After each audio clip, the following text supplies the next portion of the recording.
Hello and welcome to this new video. Today I'm going to show you how to create a group on WhatsApp. To do this, we'll start by opening the app. Once we're here, go to the top right corner where you see those three dots. We're going to tap there. Once here, these options will pop up, and we're going to select the first one that says New Group. Tap there, and now what we need to do is choose the contacts we want to add to our group. In my case, I'm going to add this first one here. I just selected. Remember, you could also use the magnifying glass at the top right. That's where the search bar is. Just tap there, and here you would type in that contact. Once you've selected it, just tap the green button that appears on the screen.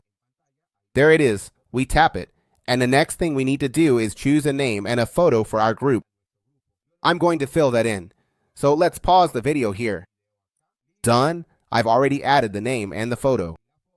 Right below, we have an option for disappearing messages. If you want to enable disappearing messages, just tap on that option, and here you can choose roughly how long you want those messages to last. For example, if you want the messages to last 24 hours, 7 days, 90 days, and so on. Here you have these options. In my case, I'm going to turn it off. I don't want to enable disappearing messages, so I'm just going to leave it as is. The next thing we're going to do is tap on this option that says Group Permissions. Tap there, and here we'll be able to make these settings. Here we have the first option checked by default. This means that any user who belongs to my group will be able to edit the name, the icon, and the description.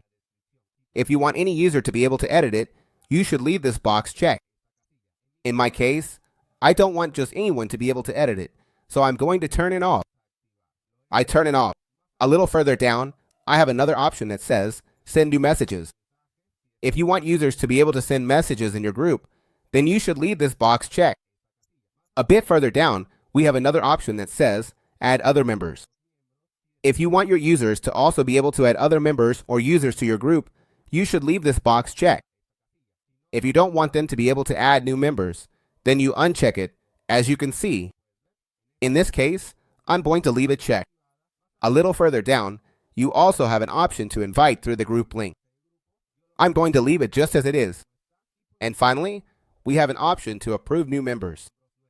If you check this box to add other members, you have the option for those members to be approved or to join your group automatically, or you also have the option to approve them manually. If you check this box, every new member who joins your group will need to be approved by you before they can enter. Here you can choose whether or not you want to enable this option. Let's leave it just as it is. I'm going to press here to go back. And the last thing we need to do to create our group is to press that little green button that appears at the bottom right. We just press it. There, it's starting to create. And that's it. As you can see on the screen, my group has just been created. That's all for this video. If you have any questions, you can leave them down below in the comments. See you in the next tutorial.